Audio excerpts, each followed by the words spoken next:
So I just want to do a review of our Cabelas 12 by 20 Alaknak tent. We set it up yesterday, had the kids sleep in it, just set up in the backyard. We're going to be doing some camping this year.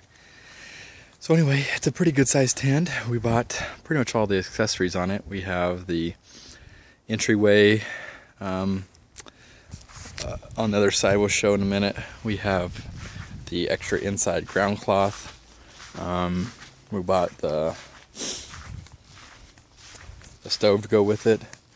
Also, as you can tell on the top there on the roof, you can see the extra protection for any sparks that come off. It's kind of the spark arrestor on there on the roof.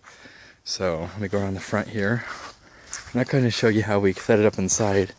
You can see a ground cloth there. I bought a 12 by 24 foot ground cloth, so it's a little bit longer, but just as wide, which I like. You can see on the edge there that it just goes right to the edge, so it's kind of perfect protection for the bottom. And what I did was I pulled it all the way on this side to give it a little bit extra protection for the entry. I haven't really figured out how to hook up that entryway properly. So anyway, so there's kind of the entry. So you come in here, it's pretty wide. You'll see that extra 4 feet there of ground cloth, which is perfect for shoes, wood. It's got a couple windows here. You go inside here. This is kind of the setup that I was kind of playing around with to make sure we had it. What I've decided to do is separate it kind of into 3 areas. This first area here on the other side will be our kind of kitchen area. We have our barrel stove that we purchased. You can see the going out there in the tubes. On the ground, you see that the ground cloth zipped open. You can see the ground cloth that we have, but the zipper of the tent floor, how it opens up. But it's sitting on the ground cloth. I'm not too worried about if it ruins that underneath there, so if any sparks fall out. But it does come pretty close up to the front here as a stove. So if you were putting stuff in the stove, you want to be careful that no ashes fall out. You may want to put, I don't know, just something down there, even a rug or something that you didn't care about getting ashes falling on. And this part here, I want to be able to stack my wood, so that way you can go chop some wood, stack it, and I'd say dry in the tent. We slept here last night. It's going to get about 85 today, but it got around below 60, around 50 last night. I was pretty cold. I was actually getting ready to fire up the stove, but I was too lazy, so I didn't. So anyway, I didn't want to get out of bed. On this side, then, we put up our camp kitchen, so you can see we don't have anything on it right now. You see there's room for lanterns. The top there, you can put your camp stove, and you can put all your food and stuff in there. Probably room also on the side or in front where you can put your coolers and have all your food in it. You got your entryway over here. I would actually move our entryway, that little vestibule attachment, on this side, and that way it would come in this way.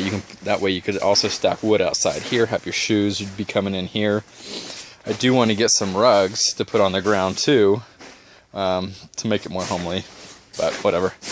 There's a lot of windows on each side here. You have these kind of round windows, and then these that kind of weird. I think I figured out how to. There's a little thing there that you use to hold it on the guide wires there, or the guide rope, to keep these open.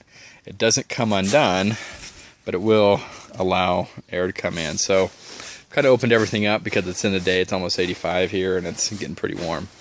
On this side, in the middle section here, I have our table. And on the ground, I want to put another rug underneath the table. I want to do that so I'm not going to poke any holes. If we bring chairs and people are sitting here, I don't want to put any holes in the bottom of the tent. But you can see here that I have the extra cloth that I purchased to kind of help protect the tent floor. I have the tarp underneath the tent, and then the extra ground cloth. But I still would like to get a rug here. And then finally, on this side of the tent, I have our 2 beds. So this would be mine and my wife's bed. That's just a big blanket. Slept with the kids last night. Wife didn't sleep with me last night. She slept in her own bed. But that's fine. But the kids over here, you see all their blankets and everything, and all their kind of toys. Got to clean that up here in a minute. But kind of separated that way, so you have kind of your sleeping area, your dining area, and then the kind of kitchen area here. At night you can, or during the day you can play games, things like that. It is pretty warm in this tent, even though it has plenty of ventilation. You have this spot above the window here. That just comes off the Velcro, and that comes down. I've got this open. I've got all the windows open here, but it is still pretty warm actually. I didn't, for the first half of the day till noon, I had the tent all zipped up, so it got pretty hot inside the tent here. So, but anyway, we come out to the end here. You can look back in the tent. You can kind of see the stove and the table and all that. It's a pretty big tent. I was thinking about getting the large Alaknak, 27 by 13, so it's an extra foot wider and an extra 7 feet longer. But quite honestly, I don't know where I would put it. It would be even a much bigger tent. It has the 2 center poles. The larger, the middle size, the small size has the 1. This side carries 2, and then the large side would have 3 center poles. But I think this is a good size for our family. We're able to fit pretty much everything in there that we need. So that's just kind of a review of the tent. We're going to be taking it camping for a week long and a couple weekends. So we'll see how that works out. It does take about an hour to set up with one person. It's not that difficult to set up. Once you do it once, it's pretty simple after that. But with all the additional things and the beds and the table and the kitchen and stove, it could take up to an hour, hour and a half to set everything up. So if you have an extra person to help you, 2 people could set this whole setup up really in less than an hour. So it's not that bad. And on top of that, we're able to fit everything you see, tent and even more, in this little cargo trailer that we bought. We bought a little 4x6 cargo trailer, little load runner. It's pretty small. We pull it behind with our van actually, and so far it's been pretty good. Here's kind of the inside of there. Don't know if you can see, it's kind of dark. Coming a little closer. So I'm going to be packing everything up and getting ready for our next camp out. But I just want to make a quick video, kind of show what we have. The only thing I'm missing is really some campware, cookware. Probably that and a couple rugs I want to get, and I think we're got all of the stuff that we want. So anyway, that's a breakdown. Hope give some ideas to people.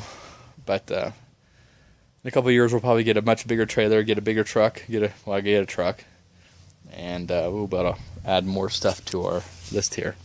But there's the tent.